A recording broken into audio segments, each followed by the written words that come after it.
kegelapan tempatnya. Sampah malam-malam tuh Pas CCTV-nya kan pasti nggak pernah. nggak pernah, soalnya kan ada bak sendiri kan itu. Berada tinggal Indonesia.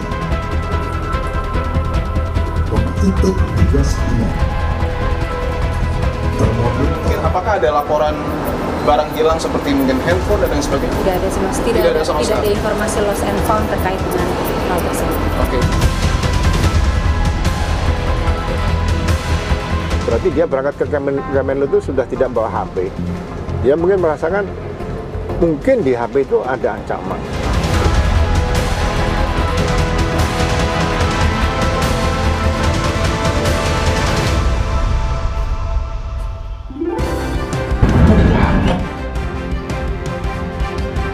Masih sampai Indonesia Malam, Saudara, meski Polda Metro Jaya telah menyatakan tidak ditemukan adanya tindak pidana dalam kasus kematian diplomat Arya Daru Pangayunan, namun kasus ini masih menyisakan banyak pertanyaan. Penelusuran jurnalis Kompas TV dalam program Dipo Investigasi berhasil mengungkap beberapa kejanggalan dalam kasus kematian diplomat Arya Daru. Kita akan ulas beberapa temuan kejanggalan tersebut bersama Kabareskrim Polri 2008-2009 Komjen Purnawirawan Susno Duaji. Selamat malam Pak Susno. Selamat malam Mbak Priska, selamat malam para pemirsa. Selamat malam Pak. Kita akan bedah satu persatu yang masih menyisakan tanda tanya di kematian diplomat Arya Daru. Kita mulai dari sebelum ditemukan meninggal dunia, diplomat Arya Daru ini kan sempat terekam CCTV membuang sampah di kosannya. Nah, penjaga indekos ini menyatakan bahwa tidak biasanya Arya membuang sampah pada malam hari. Kita dengarkan dulu ya Pak, pernyataan dari penjaga indekos berikut ini. 1 sampai jam 5 ada hal yang, kalau ada halangan misalnya pelisik, itu kan pasti kebangun, ini nggak ada ya? Nggak ada. Amat, po. Kita lihat di CCTV itu pas dibuka itu, lah ini kok buang sama malam-malam, pas gerimis pula gitu kan. Oh itu gerimis ya? Iya. Biasa Buang sampahnya kemana sih masuk? depan sana. Oh itu seberang? Ya ini nih, depan tembok ini. Oh jauh berarti ya? Maksudnya nggak tertutup ya, terbuka ya? Buang sampah malam-malam tuh Pas CCTV-nya kan pasti nggak pernah. nggak pernah, soalnya kan ada bak sendiri kan itu. Depan pintu itu. Itu juga yang jadi pertanyaan kan? Kalau buang sampah kenapa nggak di situ aja? Tiap hari, padahal tiap hari saya yang buang, tiap pagi. Dari situ. Tiap pagi masih siang? Iya, nah, tapi ke malam itu buang sendiri. Dan agak banyak kayaknya ya? Nggak tahu saya juga. Kalau lihat di CCTV agak besar gitu. Lumayan jelas tuh, biasanya walaupun banyak, itu tetap di situ biasanya sih. Oh tetap di situ? Iya, biasanya, iya. Terus masih yang buang? Saya tiap hari sama saya bagian kebersihan sini kan. Tadi soal kebiasaan membuang sampah. Ada behavior, ada kebiasaan yang tidak sama pada hari itu. Kebiasaan atau tindakan seperti ini bisakah jadi salah satu bahan penyelidikan atau tidak Pak Susno? Bisa, dan itulah yang menjadi bahan penyelidikan, hal yang tidak biasa gitu. Kalau sesuatu yang rutin, misalnya mandi pagi jam sekian, makan pagi jam sekian, itu tidak banyak penyidik atau penyelidik mendapat petunjuk. Tapi dengan sesuatu yang di luar kebiasaan, membuang sampah tidak pada tempatnya seperti yang biasa, kemudian waktu tidak seperti pada yang biasa, itu suatu petunjuk sangat berharga bagi penyelidik. Nah makanya sampahnya kan dicari dan ketemu. Dari sampah itulah didapatkan beberapa petunjuk. Nah yang kita tidak diberi penjelasan secara resmi oleh aparat penyelidik apa di dalam itu. Tapi terungkap sedikit kepada masyarakat kan, oh isinya barang begini, tapi itu kan masih debatable karena Polri tidak menjelaskan secara rinci apa barang itu digunakan untuk apa dan dampaknya pada apakah itu menyebabkan dia bunuh diri. Itu ada katanya kan Polri bukan bunuh diri ya, dia meninggal tidak melibatkan orang lain, itu apa ada kaitannya dengan sampah itu apa tidak dijelaskan. Nah mengapa tidak dijelaskan, karena Polri sudah mengatakan bahwa hal-hal yang bersifat privat tidak dikemukakan di ranah publik, itu saja alasannya. Oke. Tapi hal privat itu kan misalnya seperti isi sampahnya apa begitu, itu bisa jadi sudah diselidiki polisi tapi tidak bisa dibuka ke publik, begitu Pak Susno? Sudah, kan Polri kan sudah menjelaskan itu di depan Kompolnas, di depan Komnas HAM, dan siapa lagi aparat-aparat yang diundang waktu presentasi di Polda Metro Jaya. Iya, nah, tapi karena pribadi itu ya? sayang beliau-beliau itu tidak menjelaskan kepada publik kalau saya nggak ikut gitu. Iya, iya. Tapi saya dapat bocoran dikit dari beliau-beliau gitu. Tapi saya nggak begitu yakin karena bocoran bukan dari tangan pertama gitu. Iya, iya. Iya, tapi artinya memang kebiasaan, apa yang terkait dengan kebiasaan yang tidak biasa itu Yang biasanya tidak memang biasa, diselidiki begitu ya Pak Susno ya? Itu sangat-sangat itu menjadi bahan penyelidikan utama. Iya, bahkan Sesuatu yang utama tidak begitu biasa. ya? Ya, misalnya saja ya, Ya, mengapa dia berada di lantai 12 Kementerian Luar Negeri. ya. Hal Kenapa kok itu bisa di kan, sana begitu? Itu kan nggak biasa ya? nggak biasa, bukan sesuatu hal yang itu tiap minggu dia ke sana atau Iya. tiap malam Jumat Kliwon dia nyepi di situ atau Iya. nah ini Iya. kan tidak biasa dia ke situ. Nah, bicara soal ini Pak, pengelola mal di mana terakhir Arya terlihat sebelum menuju ke kantor Kemlu yang tadi kita sempat bahas, bilang bahwa tidak ada laporan barang hilang di hari Arya Daru berada di mal. Pengelola mal juga menyatakan bahwa pengunjung tetap bisa menyewa taksi meski tanpa ponsel. Kita dengarkan dulu pernyataannya. Juli dari sore hingga malam ketika Arya Daru dan dua temannya berada di Mall GI, apakah ada pelaporan mungkin aktivitas yang janggal di Mall GI? Tidak ada Mas, jadi Tidak ada sama beliau benar-benar kami treat sebagai customer reguler, customer pada umumnya. Jadi tidak ada laporan bahwa ada kejadian apa dan sebagainya di sini. Jadi kami baru tahu ketika pada saat kami diminta untuk memberikan CCTV tersebut. Termasuk juga mungkin apakah ada laporan barang hilang seperti mungkin handphone dan lain sebagainya? Tidak ada sih Mas, tidak ada informasi lost and found terkait dengan hal tersebut. Oke. Yang terakhir tertangkap kamera adalah ketika Arya Daru itu menunggu taksi ya Mbak ya. Untuk mengakses taksi ini apakah perlu menggunakan handphone atau bisa secara manual di tempat yang sudah disediakan GI? Secara manual juga bisa Mas, karena bisa. kami ada pool taksi. Oke. Kami ada di area East Mall ada, di area West Mall juga ada. Pengelola mal bilang bahwa tidak ada laporan barang hilang.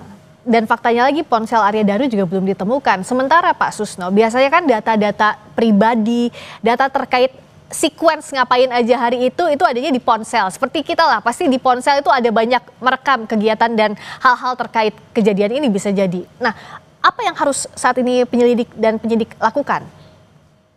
Penyelidik sudah mengatakan ya, handphonenya itu tidak ada. Ya. Jadi kalau hilang itu kan berarti itu tanpa dimaui oleh HDP ya, tanpa kemauan dia sendiri barang itu nggak ada. Nah, hilang. Tapi atau tanpa dikehendaki oleh HDP, tahu-tahu ada yang ngambil, itu namanya dicuri. Nah, Ya. tapi ini kan handphone itu tidak ada. Nah, handphone itu tidak ada, sudah dilacak oleh penyelidik. Handphone itu terakhir kontak dengan nomor berapa, dan Betul. apa yang dibicarakan. Iya. Dan itu juga bisa digunakan sebagai petunjuk oleh penyelidik mengapa handphone itu sampai tidak ada. Nah, tidak adanya itu hilang apa dihilangkan gitu. Nah, iya. Nah, itu hilang atau petunjuk- dihilangkan itu kan Iya. hilang dan hilangkan itu kan dua hal yang berbeda. Dihilangkan berarti ada intensi sengaja dari dirinya sendiri atau bahkan Iya. orang lain terkait. Nah, bagaimana untuk digali ini, perlukah digali lagi lebih dalam meskipun polisi bilang bahwa belum ditemukan unsur pidana, tapi apakah tetap harus didalami Pak Susno? Kalau didalami sudah kan, katanya Polri kan tidak ditemukannya handphone itu tidak masalah.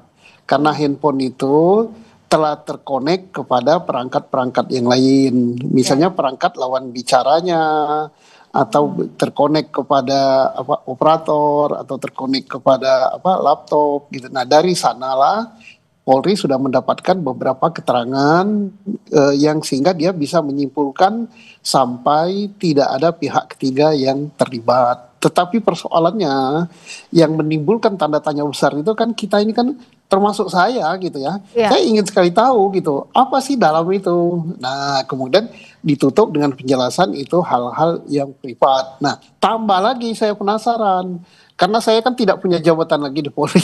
Iya. Jadi Kompolnas bukan, penasihat bukan gitu kan, saya tidak diajak gitu. Nah, Iya. tetapi kan saya walaupun sedikit-sedikit lah bisa tahu lah karena masih ada jalur ke situ ya. Tetapi penjelasannya ke saya kan tidak resmi gitu kan. Iya, betul. Nah, sehingga saya sangat memahami ada hal yang privat gitu ya. Iya, jadi artinya ada hal yang privat. Ini saya mau jelaskan lagi, mau tanyakan lagi ke Pak Susno. Memang tidak semua hal bisa dibuka oleh polisi ke publik. Meskipun itu dalam hal misalnya pernyataan terkait dengan satu kasus tertentu. Memang itu lumrah dilakukan. Pertanyaan awamnya demikian. Ya, terutama untuk kasus-kasus yang akan merugikan dignity ya. Dignity artinya harga diri ya. Harga diri dari keluarga itu. Terkecuali ya kalau memang keluarganya bilang, ya udah silakan dengan gamblang buka aja ke publik gitu, kan lain ya. Tapi kan apakah ada itu, dan saya yakin ya bahwa satu hari sebelum press release itu kan sudah ada keterangan kepada beberapa pejabat termasuk pada Kompolnas itu presentasi oleh penyidik Polda Metro di internal ya, internal tapi mengundang pihak luar yang berkepentingan gitu ya. Nah, setelah itu konon kabarnya ya entah benar atau enggak, saya tahu bahwa pihak keluarga pun diberitahu tapi terpisah dengan acara presentasi itu. Diberitahu masalahnya apa gitu. Nah, masih bicara soal kejanggalan yang masih jadi tanda tanya Pak Susno, Wakapolri periode 2013-2014 Komjen Purnawirawan Ugroseno melihat ada kejanggalan saat Arya Daru almarhum ini kembali ke kantor Kemlu. Pak Ugro bilang bahwa menduga Arya ke Kemlu ini tanpa membawa ponselnya dan curiga ada ancaman di ponsel Arya. Kita dengarkan dulu pernyataannya. Arya Daru sudah selesai berbelanja di Mall Grand Indonesia dan itu sekitar pukul 9 malam. Ada informasi bahwa ketika sudah masuk taksi 5 menit kemudian almarhum memutuskan untuk menuju ke kantor Kementerian Luar Negeri. Ada kejanggalan di situ? Agak curiga sedikit lah, ya kan? Berarti dia berangkat ke Kemenlu itu sudah tidak bawa HP. Dia mungkin merasakan mungkin di HP itu ada ancaman. Lihat rekaman CCTV di rooftop ya, di atas ya. Mungkin dia lihat bawah dan sebagainya. Ya kita bisa menganalisa kemungkinan dia merasa tidak aman atau tidak nyaman.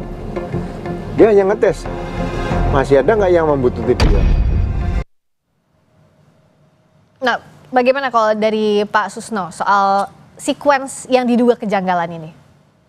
Bagus ya, analisanya bagus kayak. Jadi ada ancaman. Nah, ancaman itu kan bisa macam-macam ya. Bisa ancaman dari orang-orang yang sangat dekat dengan dia, bisa ancaman dari orang tertentu gitu ya, ngancam. Pokoknya kalau kamu begini-begini, saya akan begini kan. Ancaman kan macam-macam kan. Akan dibuka rahasia itu ancaman, atau akan dibukakan sesuatu yang terkait dengan masalah-masalah pribadinya, itu ancaman juga. Karena ancaman itu tidak harus selalu menyakiti tubuh, tidak harus selalu itu berkaitan dengan jiwa kan. Bahkan ancaman terhadap membuka rahasia pribadi itu jauh lebih menyakitkan daripada ancaman akan dibunuh gitu ya. Dan bisa misalnya kamu kalau tidak begini, atau kamu kalau tetap melakukan hal itu gini nih, kamu akan saya buka rahasianya. Itu ancaman, dan ancaman itu sangat berat, ancaman yang begitu. Iya, dan kalau ada ancaman, bisakah dikatakan masih ada kemungkinan tindak pidana atau tidak serta-merta, Pak Susno? Tergantung ancamannya. Kalau ancamannya itu kamu akan saya bunuh gitu kan, tapi kan pembunuhan itu kan tidak terjadi kan, tidak terjadi. Kemudian ada dalam teori KUHP sampai sebatas mana ancaman itu dia sudah menjadi percobaan gitu terhadap sesuatu perbuatan pidana. Kalau di sini kan kita penyelidik belum menemukan, bukan tidak menemukan, belum menemukan. Iya betul. Nah, ya, tetapi kalau keluarga atau pihak-pihak tertentu menemukan hal itu, penyelidik dengan sangat senang hati, sangat terbuka ya dibuka. Gitu. Nah, tadi menarik soal ini terakhir, belum ditemukan adanya unsur pidana. Artinya jika ditemukan, maka kasus bisa dilanjutkan. Nah, pintu masuk mana yang paling mungkin? Misalnya kalau dari keluarga, apakah bukti baru berupa apa Pak Susno yang bisa misalnya digunakan untuk membuka kasus ini? Apakah ada otopsi atau apa Pak Susno? Pintu masuk kemungkinan. Kalau otopsi kan sudah dilakukan, betul. Itu tidak ditemukan racun, tidak ditemukan apa-apa. Tapi kalau misalnya ada alat bukti ya, tapi bukan dugaan ya, bukan perkiraan, bukan saya yakin, bukan hal-hal gitu, tapi buktinya ini, misalnya Oh, saya melihat bahwa ada orang yang masuk dalam kamar itu, kemudian orang itu tidak terdetek oleh CCTV, tapi saya punya videonya, ada yang merekamnya, itu bagus sekali. Ya, novum atau bukti baru begitu ya Pak Susno ya? Iya, itu sangat bagus dan Polri sangat berterima kasih karena apa? Ya. Polri sudah kerja keras gitu, tidak bisa menemukan itu atau belum, bukan tidak bisa ya, Ya, belum menemukan itu sampai Polri pun gitu mengadakan tes uji DNA gitu di kamar itu, karena kalau DNA itu kan molekul yang sangat kecil ya, akan terdetek, rambut saja terdetek,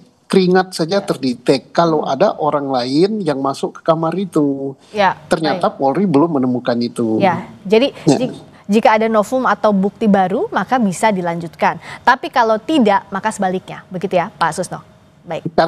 Kalau tidak ada ya mau mengungkap apanya gitu. Karena apa? Ibaratnya ini sudah mentok gitu. Sudah mentok kok nggak ketemu. Makanya dalam bahasa yang disampaikan bukan bunuh diri, bukan dibunuh, bukan kecelakaan, tapi Polri belum menemukan tindak pidana dan belum menemukan pihak lain yang terlibat terkait dengan meninggalnya si Aryo Danu ini. Ya, baik. Jadi itu yang digarisbawahi, Polri belum menemukan tindak pidana dan belum menemukan pihak lain yang terkait dengan kematian Arya Daru. Terima kasih Pak Susno, Komjen Purnawirawan Susno Duaji, Kabar Eskrim Polri 2008-2009. Selamat malam. Selamat malam, Mbak.